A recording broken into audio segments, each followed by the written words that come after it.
What's up, everybody? So, I heard this the other day and I thought, nah, no way. But then I got to looking into it and there's some kind of weird stuff here. Stranger things have and are happening right now.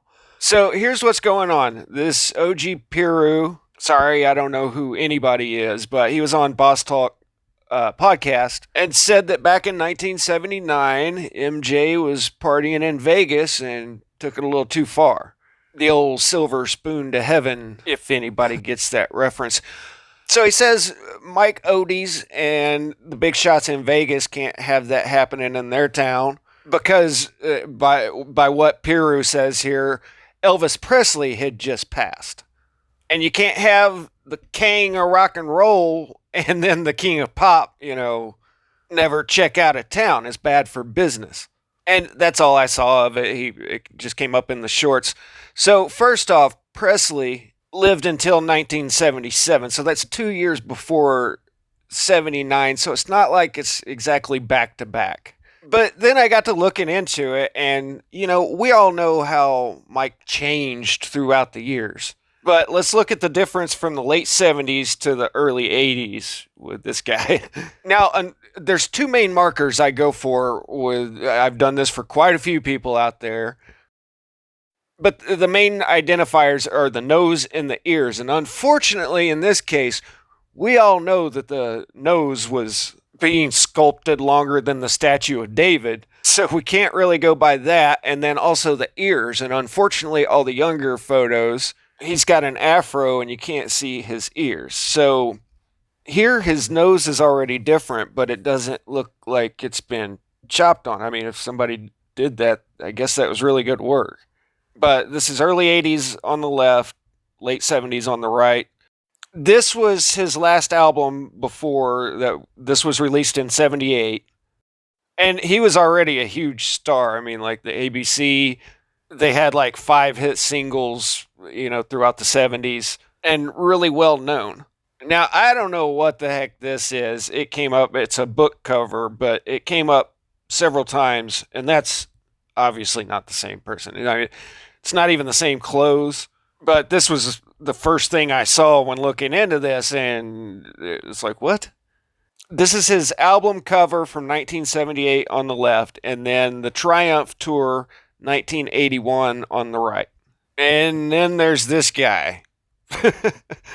So we'll just flip through some pictures here, get acquainted with the different styles over the years.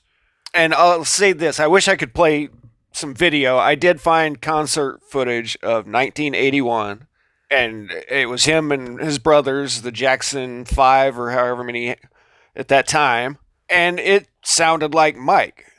He was even complaining about having to sing the oldies, which I can aspire to. I was a failing, aspiring musician for half my life, and doing some of the same songs over and over just it gets old after a while. So I don't know. Is it just me or the picture's a little bit weird here? I don't know. Could they have pulled that off and replaced them? Well, nowadays I think it's been done a couple times and is being done. But with that, you just need a lookalike. You gotta. Okay, if they did replace the original with a new Mike, he was an extremely talented person. I mean, producers can only do so much for you, and Michael Jackson, like him or not, he was one in a million. But if those were the numbers, that would be 8 Michael Jacksons in LA.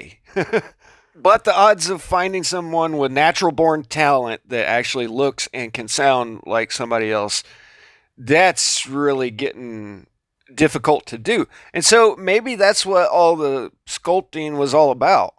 But we are kind of talking about finding somebody that's better than the original, because it wasn't till Thriller and all of that he went to superstardom. So if they did swap out, that's just amazing that they found somebody that good. Here he is with Elton John, Studio 54. I didn't get the year. But doesn't Elton John look like he's having a blast? You guys ever been around people like that are just too cool to ever enjoy themselves? Like everything is just beneath them? Unfortunately, I went to some art exhibits in San Francisco with people like that. But then this was really weird what Sir Elton said about him. He said that he had been very sweet as a child, then related how things reach a turning point as he grew older. And being a child star, that's incredibly rough on a person. But as he grew older, at some point, he started sequestering himself away from the world and did away from reality the way Elvis Presley did. Now, I don't know if this is rumor or true. It's rumored that Presley did too much black tar and choked on what he had ate earlier in a Vegas hotel room. But it is interesting how he just happens to make that connection here. He goes on to say, God knows what scripts he's being pumped full of, but every time I saw him in his later years, I came away thinking the poor guy had totally lost his marbles. And I don't mean that in a lighthearted way. He was genuinely mentally ill, a disturbing person to be around. All right, so let me unpack this a little bit. Later in life, the whole Matrix attack happened to Mike. The entire media turned on him, and you guys know what the story is, but, I'm sure this interview was done during that time. And I don't know if it's relevant to what we're talking about here, but I'm not sure if he did what they said or not. He gave an interview just looking the reporter square in the eyes, very sincerely said that there was nothing going on funny. And if you see it, it looks very genuine. I'll just say that. And after seeing how many times this is used as a tool against somebody, I scrutinize things a little harder than I used to. Now, he said that, yeah, youngins had come over. He said, never in my bed. And he really said it in a childlike way where it had never crossed his mind that it was anything funny. So we could possibly have somebody that was pumped full of stuff and, pretty well suffering from mental illness. And that could stem from two different causes. Either one being the child star he was, and he's got like 10 older brothers and sisters that I'm sure all hated him because he was the star of the show.